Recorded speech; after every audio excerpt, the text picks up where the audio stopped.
chercher le lien entre les lectures qui nous sont proposées, en l'occurrence entre l'Épître et l'Évangile.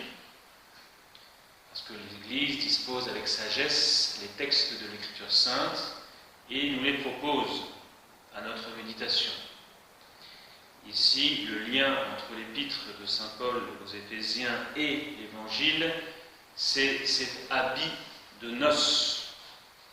Celui qui n'a pas revêtu le vêtement de noces et qui est présent à ce festin des noces, eh bien sera exclu du repas de noces. Et saint Paul, dans son épître, nous dit ici « Revêtez l'homme nouveau ». Il s'agit donc bien de la même réalité dont nous voulons parler aujourd'hui. Saint Paul dit aussi une phrase tout à fait intéressante et que je voudrais relever ce soir.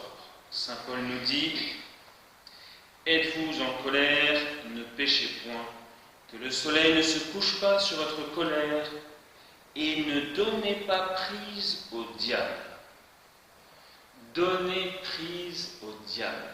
Voilà une expression tout à fait intéressante. Voyez-vous, dans notre vie, il y arrive des choses que nous ne pouvons pas contrôler, dont nous ne sommes pas responsables. Il arrive telle ou telle chose, nous n'en sommes pas responsables. Telle personne a fait telle chose, mon enfant a fait telle chose, mon mari a fait telle chose, mon épouse a fait telle chose, mon voisin a fait telle chose. Je n'en suis pas responsable. Cette chose qui a été faite va avoir des conséquences sur moi. N'est-ce pas? Cela peut, par exemple, me mettre en colère. Ma femme a préparé la soupe, et la soupe est mal réussie. C'est quand même embêtant.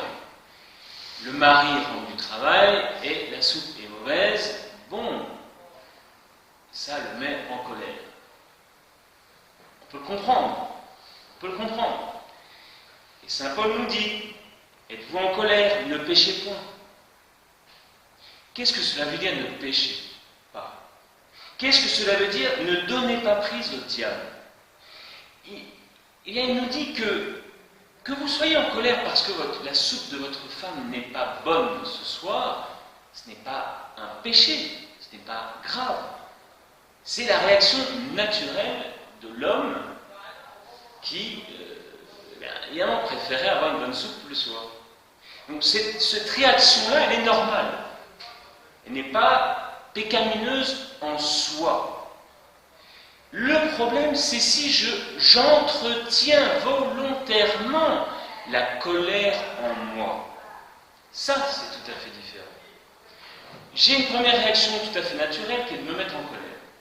Mais ensuite, si je décide de garder en moi cette colère, de l'entretenir en moi, alors là, c'est là où je commets le péché et je donne prise au diable. Je donne prise au diable comment? Eh bien, en ne rejetant pas cette colère qui est arrivée de manière tout à fait naturelle. Je donne prise au démon si je ne repousse pas immédiatement la tentation. Je donne prise au diable. Je répète, parce que c'est très important, ma réaction première est normale. Mais si j'accepte de continuer à entretenir cette première réaction normale, alors je commets un péché.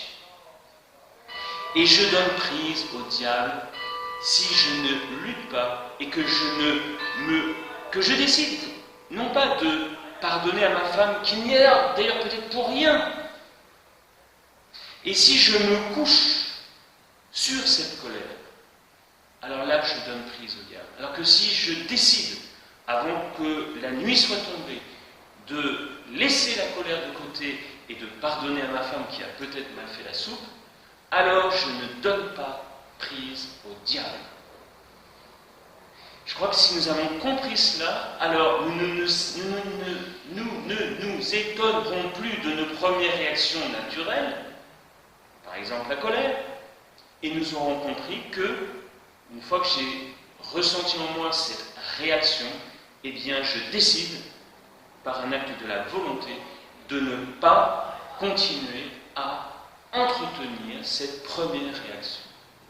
Parce qu'alors je fais le jeu du diable, et le diable, une fois que je lui ai donné prise, il ne va plus me lâcher, parce que je lui aurai ouvert la porte, et il va continuer à entretenir la colère, et cette petite colère pour la soupe, eh bien, va se continuer avec une plus grosse colère, parce que je vais me souvenir qu'il y a encore ceci qui n'a pas été dans le ménage, et puis elle m'a fait telle chose à tel moment, et ça peut aller très très loin.